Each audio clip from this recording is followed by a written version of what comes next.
எவன் மீதும் வருத்தமில்லை, அவன் மீதும் வருத்தமில்லை. விதி என்று நானும் இங்கு என்னை தேற்றினேன். பெற்று போட்ட தாயும் விட்டு போனதோடு பற்றில்லாமல் வாழ கற்றுக்கொண்டதோடு எத்தனையோ பட்சி வந்து தங்கி செல்லுது. அவை ஒன்றுக்கொன்று சொந்தம் என்றால் சொல்லிக் கொள்ளுது.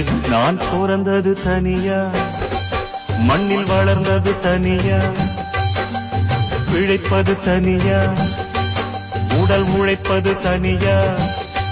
இடையில் வந்தது இப்போது எங்கே? நான் சிரிச்சது தனியா, அழுதது தனியா, உறவுகள் அப்போது எங்கே? பாய் விரிச்சது தனியா, படுத்தது தனியா, வரவுகள் அப்போது எங்கே? அடி தந்தன தன்னானா